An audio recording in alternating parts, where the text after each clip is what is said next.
Now. On 105.9 FM and streaming worldwide on the WMAL app. O'Connor and Company. It is 7:07 on this Friday in the nation's capital, the last one of the year. Thanks for joining us here as we are live, taking it all the way through this holiday season. We'll be live next week as well. And Patrice Onwuka, people are still talking about Beyonce's butt, aren't they? More like her outfit. I mean, but I even think that was a big unnecessary brouhaha. It's not just her outfit, it's what her outfit didn't cover. And we will cover that burning topic coming up a little later in the program. All right. Also, another fight. Yeah, no, we're not fighting. Just, coming up also. 7:35, Andy Pollin on a preview of the Command Skins game this weekend. 8:05, Adam Gillette of Accuracy in Media. And 8:35, Peyton McNabb on a new documentary about her kill shot, how Peyton McNabb turned tragedy into triumph, trying to save women's sports. And yes, Beyonce's hindquarters will be discussed coming up as well. But first, there's a new movie out, a documentary about Liz Truss. Who's Liz Truss? Do you remember that name? She was at one moment the Prime Minister of England. And, well, take a listen to the teaser. You did start having the sensation that the Blob was winning.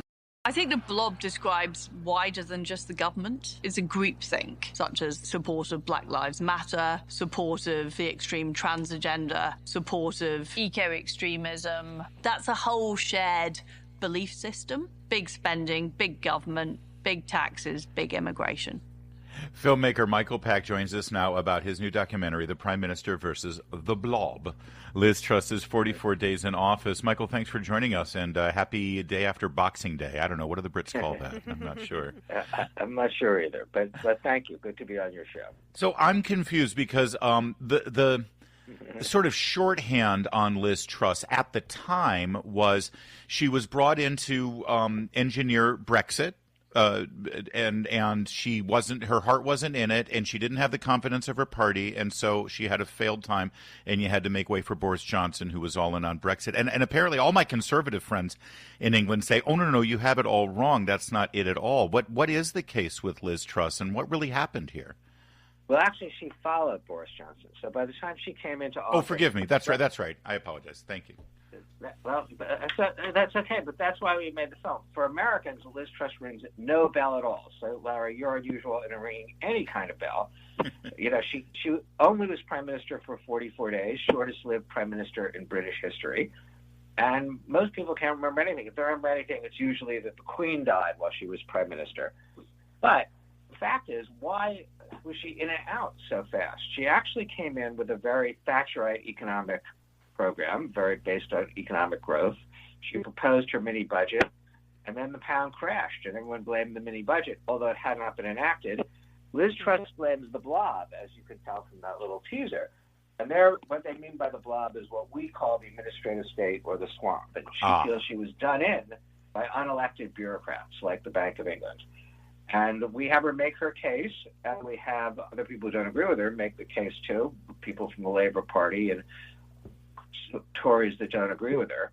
But I think that the reason it's important for Americans to look at it now is, our version of Bob will try to do to Donald Trump what they did to Liz Truss and all the people coming in that he's appointing. So it's well for them to look and see how that happened. And it's really a story of how they maneuvered her out of office, at least in her telling. And it's interesting to watch that happen. We say the film sort of combines elements of House of Cards and that it's a big political story of betrayal and treachery, and Yes Minister, and that it's a story of the manipulation of the politicians by the British bureaucracy. So it's an interesting story per se, but it's particularly relevant as we head into the next Trump administration. Right. Well, Michael, I think we could see some echoes here where you have, during the 2024 campaign here, the left tried to paint President Trump's incoming agenda as inflationary. The tariffs, for example, as spiking inflation, and at the same time, Liz Truss, her economic plan, they said that people were not too jazzed about cutting taxes for the wealthy or thinking that it would make things more inflationary there. But you're saying that a lot of it was the backroom dealings, the betrayal. Who betrayed her? Who do you think betrayed her plan? Well, I think you're quite right that it's basically on the economic policies, the economic orthodoxy that, as you say, also doesn't agree with Donald Trump, but thinks they know where the economy is going, even though they've been wrong, time and time again. Yes. But once things started to go south, different people in her cabinet turned on her. People from, of course, the media. I mean, she was viciously attacked by the media from day one, and that's just like Donald Trump too. I was briefly in the first Trump administration. I remember that pretty well. My previous documentary that I talked to Larry about was about Justice Clarence Thomas, who's experienced that too. Yes, Created Equal is a fantastic film. We talk about it all the time, Michael. Uh-huh. Well, thank you. But Liz Truss is sort of another one in getting that same kind of treatment with a British twist.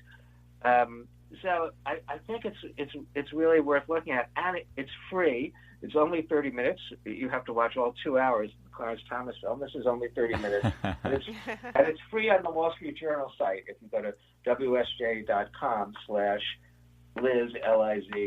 Truss, up it will come.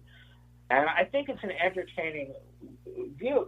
Watch just like the Clarence Thomas film. It's not just an instructional story. But it's a great political story. Watching someone get squeezed over 44 days is an amazing experience. And I'm thrilled, by the way, that you and Palladium Pictures have this new venture with Wall Street Journal Opinion Docs. I think it's the wave of the future, these mini documentaries that are produced and really able to tell stories in such a in-depth way, but not, having to go through the gatekeepers of Hollywood and other big major projects. It's fantastic and good for Wall Street Journal for jumping on board here. You're painting a picture. First of all, and by the way, 44 days, that's one of the downsides of a parliamentary system where if you lose the confidence of your own party and the infighting in your party, you're done. We do have some level of stability here that isn't echoed the same way.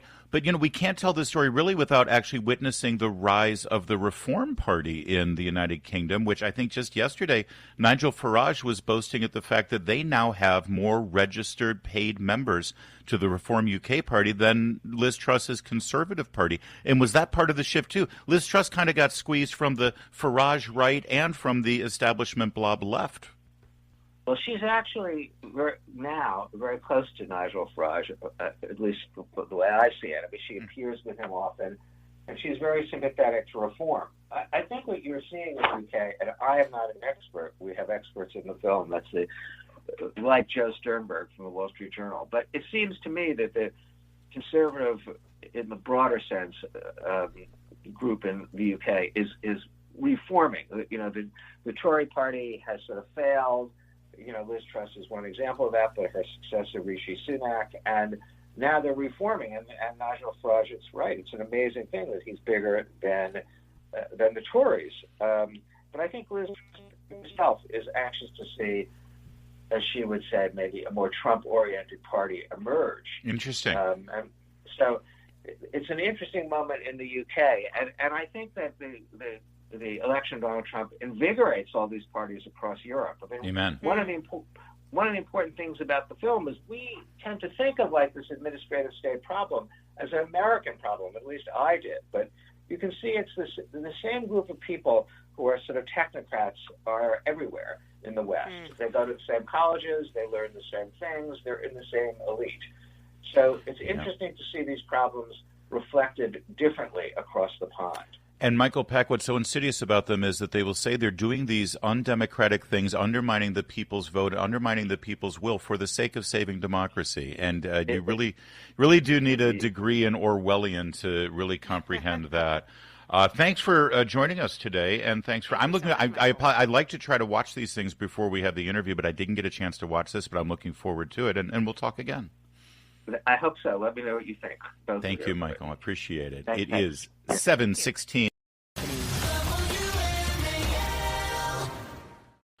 Well, a blockbuster report revealed yesterday in the Wall Street Journal and a parallel report in the New York Post about some of the things we've always assumed about the COVID-19 virus, but now have been confirmed. But even more importantly and more stunning and more disturbing and more outrageous is that officials within the United States government in the Biden administration knew these things full well, and they were they were silenced within the administration. They were kept from briefing Joe Biden about their findings.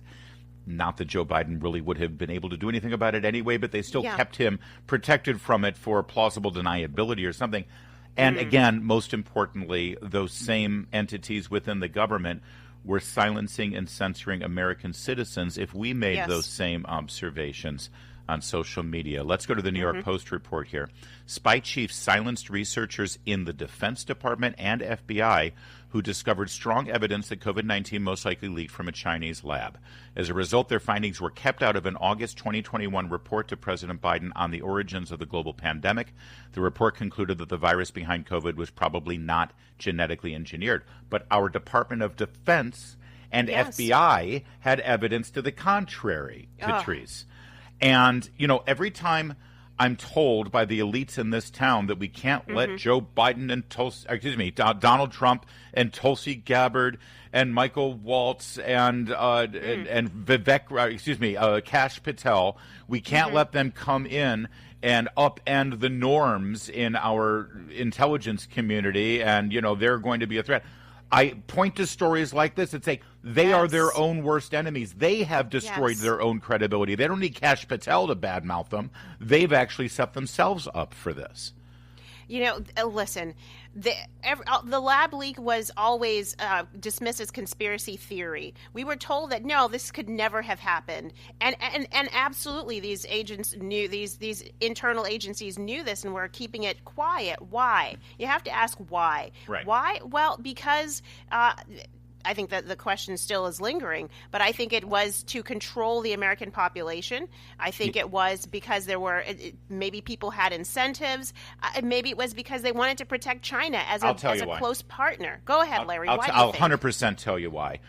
First of all, Donald Trump early on in the pandemic was blaming China for this. And you want to ask anything about why the Biden administration did anything. Why did they open up the border? Why did they ignore crime problems? Why did they spend all this money on and cause inflationary cycles?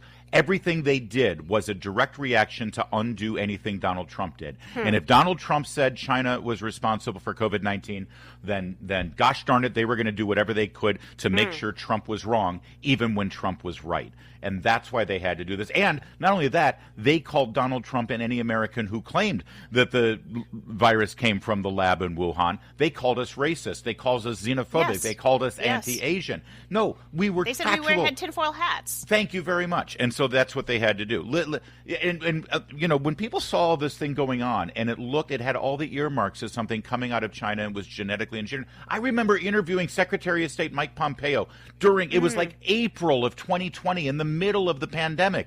And he said, China's not cooperating. China hasn't given us an actual original replica of the viral strain so that our scientists could look at it. And he said the only reason why they would not share this is they have something to hide. And what they were hiding was that this was genetically engineered. And you're looking at all of this and you're saying, why don't we have an intelligence body within our military or within our intelligence community that specifically focuses on identifying viruses that could be biological weapons? And the answer is we do. We do have that. It's called the Defense Intelligence Agency's National Center for Medical Intelligence. And 3 scientists, John Hardam, Robert Cutlip, and Jean-Paul Chrétien, those scientists came up with the findings and they were silenced within our own intelligence community. And what did they find? This is what they found. The virus contained a feature allowing for easier transmission to humans that was constructed in a manner similar to that described in a years-old Chinese study. Number 2, a Chinese military researcher applied for a patent for a COVID-19 vaccine weeks after the virus was first sequenced in 2020. Wow. He later died after falling from the infamous Wuhan Institute of Virology's roof. I remember that story. He fell off the roof. What a coincidence. And WIV researchers worked with U.S. researchers who trained them to construct viruses without leaving a trace of them being engineered. We knew it. That information was silenced within the Biden administration's intelligence community. And guess who else knew it? Anthony Fauci knew all of that.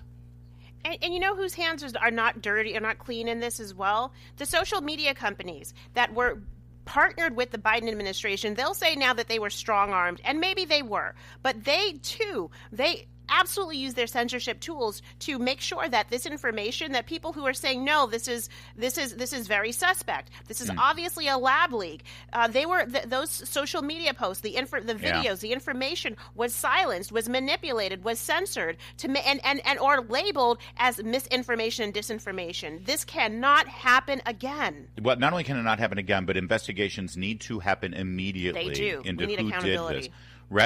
Back to the New York Post. Rather than amplifying the findings, they were all but ignored as Director of National Intelligence Avril Haines, who is currently our Director of National Intelligence, was preparing her report on COVID origins, which Biden ordered in May 21. Quote, the scientists who have the subject matter expertise were silenced.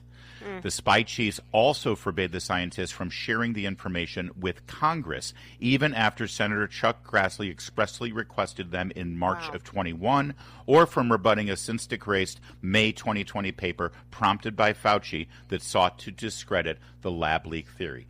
This is a political cover-up of the highest degree. It all happened under Biden.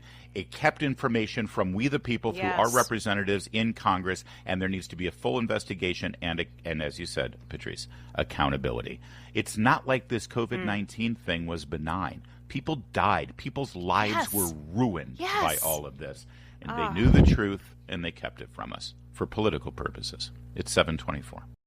7:36 here on this Friday, 27th day of December. Of course, we're live. We're right here for you. It's Larry and Patrice getting things done on O'Connor and Company. And Patrice, check it out, 8 o'clock. We've got Adam Gillette of Accuracy and Media, and the 8:35, Peyton McNabb. You and I have both been able to meet her and get to know her. Yes, she's this young... She's fantastic. Great young woman. She got hit in the face with a volleyball during a high school match.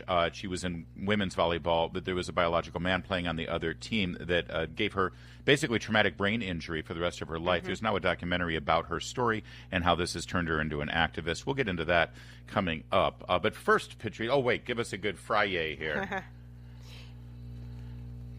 Do you have a Friday for us? There it is. All right. It's a good Friday. Got to get a good Friday. Well, it's a great Friday because it's the week between Christmas and New Year's. If you like football, you've come to the right week. And not only do we have all the great college bowl games and the playoffs going on, but we also have the final 2 weekends of the NFL. Although this weekend started on Wednesday and ends this is a long weekend, Andy Pollin, for the NFL. I was thinking about that. The Commanders played on Sunday, but since we've had, and think about this, we had a Monday night game, we had 2 Wednesday night games, and if you want to call what was played last night football, another game last night. Yeah, that was bad. I mean, it seems like, we've already had like 3 weeks of football since the last time they played, but it's only the regular schedule, Sunday to Sunday. It's wild. And after that stunning victory against the Eagles, which really, we could go back, Andy, and talk about that for the entire segment. But now they have what should be kind of an easy way to end the season. But see, this is always the problem with the Commanders. They rise to the occasion for the tough game, and then they lower themselves to the quality of who they're playing. What does this Atlanta Falcons team look like now that Kirk Cousins has been benched and their rookie Michael Penix has got the ball? I mean, it's hard to tell. They played the Giants last week at home and blew their doors off and had a couple of pick sixes. But Penix looked pretty solid. And what we've seen from rookie quarterbacks this year, including the one here, they're ready to play. And Penix, remember, he played 3 years at Indiana and then played 2 more years at Washington. So he's experienced coming in. He could be a problem. But, this team has pretty much remained focused. They slipped up against Dallas, but they've had a couple of miracle wins. They've had wins that they shouldn't have and losses that they shouldn't have. And to be in this position is a real credit to everybody top to bottom. New ownership, general manager, a real general manager, and a coach, and a quarterback who looks phenomenal. Well, and we talked with Trevor Maddich on Monday about this Sunday game. There's something about, not only is Jaden Daniels obviously talented and he's poised, but the way he has been able to win these clutch games as a rookie, the other teammates have got to think, if we keep it close, we've got a chance. And that's all you want when you're in the NFL. And Jaden Daniels gives them that chance. What are the greats remembered for? Montana, Elway. You want to go back to Unitas. These are guys who relish the 2 minutes when they're behind, and they come back and lead their teams to victory in improbable ways. And he's been able to do that this year. I just want to take a moment to give a posthumous goodbye to Kirk Cousins. I mean, he's gone already. We know that, and he didn't looks die. like he's That's gone a little severe, don't you think? I think his career. Is it fair to say his career is dead? I mean, he's done with the Falcons now. Is it fair to say that he's just going to disappear into the good night at this point? No, I don't think so. He's still got talent. He's in his mid-30s, and there are coaches around the league who will want him either as a bridge quarterback or a guy who can be a backup to a young guy like what Kevin O'Connell, what he has done in Minnesota. Sam Darnold may not stay. They got J.J. McCarthy, a rookie who was hurt this year. So I could see that coming together. Kyle Shanahan has always wanted him in San Francisco, even though Brock Purdy may be signed. So I don't think his career is over. It is in Atlanta. He won't be in Atlanta next year, but he'll be in the NFL. Well, and before anybody's playing a violin for Kirk Cousins, didn't he get like $100 million guaranteed when he went to Atlanta from Minnesota? He is, if you want to say that Michael Jordan is the best basketball player of all time, he is the Michael Jordan of NFL contracts. I mean, guaranteed money, nobody has done more with less than he has. Yes. And honestly, he peaked against the Tampa Bay Buccaneers with the "you like that" game. I mean, it's all been downhill since then, but that was enough to make him a very rich man. And considering he went to Michigan State, that's actually quite a miracle in and of itself. All right, what are we looking for? What are we looking for from the Commanders? So it seems to me, as great as it is to see Jaden Daniels bring the team back and score 5 touchdowns, we got to get back to the running game, right? Because that's what the early success was, being able to dominate on the ground. What's going on there? Yeah, I mean, that was a really unusual game for Brian Robinson. 24 yards rushing and 2 turnovers. He did not turn the ball over. Antonio Gibson isn't here anymore because he couldn't hang on to the ball. Yeah. So that's a problem. But as I think it was this week that I forget who said, maybe it was Cliff Kingsbury. He said, well, as long as you got 5, you're pretty good in a running situation. And we saw him convert that 4 and 11 last week. So they still have that. Uncharacteristic for Robinson. Maybe he comes back with a better game today. But that was a little bit distressing, yes. And one last thing, the way the playoff schedule is shaking down here, it's not guaranteed, but Commanders are in a good place to make the playoffs at least. Is there any movement right now, or is it pretty much baked in the cake that they're going to play the Eagles in Philadelphia in the first round? No, not necessarily. I mean, they could move up to the 6th spot depending on what Green Bay does, and that would make the difference there. They wouldn't have to play either Detroit or Philadelphia depending on how that shakes out, and also I guess it's possible you could play a game, maybe even like a rematch in Atlanta. I don't know if they can move up that much, but it would make a difference if they won the last 2. They have to have a lot of things go in their favor, but winning the last 2 would help them. And if you want to really get nuts, if you want to go back to 1987 when they played Minnesota at home in the NFC Championship game, that wasn't supposed to happen, but Minnesota had upset San Francisco on the road, which set up the game at RFK Stadium. I'm not saying that, they could potentially host an NFC playoff game or championship game even, but it is in play that they could possibly do it. Can I just tell you, I have so many Eagles fans in my life that are so obnoxious and arrogant. That actually would be better than winning the Super Bowl, to actually knock Philadelphia out in the final week. All right, Andy. Yeah. We got to leave it there. Thanks, though. We'll be listening Andy. to your analysis, as always. On Okay. ESPN Thank you, Larry. 6:30. Good to talk to you guys. Same. Patrice, take care. Happy New Year. Take care. 7:43. You like that? You like that? Miss anything? Don't worry, we've got you covered. Get today's breaking news on the Vince Colonnese Show, weekdays 3 to 6, right here on WMAL. Well, we have sort of celebrity news. You love your Bruno Mars, I know. I do. It's no secret that I am not in my first marriage, Patrice. That's right. Yes, not breaking news. My children, Meredith and I raised our 4 kids as if they are our 4 kids, but their mother is a different woman other than Meredith. We've been married 10 years now, Meredith and I have. And when I talked to my dad when I had to go through divorce, I remember talking to him. My father is also divorced as well. I remember him telling me, son, there's nothing to be ashamed of. There's nothing to be sad about. Sometimes you got to get that first marriage out of the way. That's what he... Now, that's not exactly how I view matrimony, but I think he was trying to make me feel better about the ending of my marriage with my children's mother. Anyway, that said, so we are here at this moment to celebrate people that we know that have announced their engagement, who are also sort of in this is a new chance for them to have love and marriage. It is Sean Hannity, radio talk show host and Fox News host, of course, primetime Fox News host. Primetime. I hesitated because for a moment there I know he's not on our station anymore. He is still a radio host. I apologize, and I swear I'm not throwing shade. I couldn't remember if he was because he's so busy with his television show. Yes, sure. Syndicated radio talk show host and Fox News. God, I'm going to get in trouble for that. Sean Hannity announced and officially popped the question with his longtime paramour, Aisley Earhart, who is one of the co-hosts of Fox and Friends on Fox News Channel. It's always nice to see a morning show host find love and stability in their lives. It's not easy for us, Patrice. Yeah, I can understand. So they've been dating for several years now. I think it's been since 2020, I want to say, or 2021. Something like that, yeah. This is the third marriage for Earhart. She has a child with her ex-husband, her second husband. They got divorced in 2019. As I said, she and Hannity announced their... Well, I don't know if they officially announced it, but it was announced by leaks that they were dating, I believe, in 2020 or 21. Hannity, just prior to that, had also announced that he was getting divorced from his wife of many years. They had many children as well. And now, after 5 years of courtship nearly, they have announced their engagement. So best of luck to these two and good wishes to them. It's always nice to see people who fall in love and want to make it official.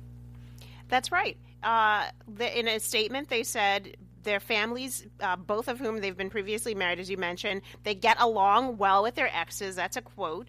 And, quote, everyone is supportive of each other. So they got married, apparently, at church. The proposal Wait, they're married? At church. I thought they were just engaged. Sorry, they got engaged. Sorry, they got engaged. They have not been married yet. Yes, they got engaged. I'm reading the report from Fox News. At a home church. I guess they attend a home church. Yeah. Together, exactly. They bonded over their deep faith, and the two have placed God first in their relationship, thus rendering the proposal at their home church as the perfect place to prop the question. There you go. They met with their minister after the engagement. Now, he lives in Florida, as we know, and she lives in New York. So they've had a long-distance relationship. And, obviously when you're raising family, kids, it's you always want to be respectful of your kids and the relationship. So, I certainly wish them the very best. Marriage is a beautiful thing. And if you find it the second time or the third time around, as long as it's the lasting time, I think that's what's important. Well, he does live in Florida now, but he does his television show often from New York. He flies back and forth. Listen, when you're making Hannity money, a 2-hour flight. I have a 45-minute commute in my car. He's got a 2-hour commute in his plane. It's about the same thing, right? And he does do radio from wherever he is, whether it's down in Florida or it's up in New York, and he's able to do that. And they've been able to make it work, and who knows what the future will hold for them. But there you go. Congratulations and best wishes. I don't know. Are we going to get invited to the wedding is my question. I don't know. I don't know either of them, so I'm not holding out. But maybe you have the connections, Larry. Do you know Sean? I have known Mr. Hannity for many years. I don't know if I know him well enough to be invited to his wedding, but we'll never see. We'll see. Now, you do know this is a very popular season for engagements. This is a time when a lot of people do it. My husband proposed to me on December 31st of 20... What year are we now? Oh, my gosh, Patrice. 2015. 2015, yes, 2015. Well, this is very exciting for them, but frankly, I'm a little bit more focused on another wedding coming up in the next year. May 3rd of 25 will be my daughter's wedding, and trust me, it's already all-consuming, and I've had it. I need a vacation from the wedding. I gotta ask about. We have to hear about traditions. My husband and I were just talking about the different traditions. Like in our culture, you have to pay your fiance, daughter's fiance would be paying you a bride price. Like, we'll talk about this, but I can't wait to learn strangely, about that. in my family's culture, we do not auction off our daughters for the best price. It is not like that. I'm open to a conversation if that's fine. Sure. It's 7:55. WMAL-FM, Woodbridge, Washington, a Cumulus media station. Making sense of the news. News Talk 105.9.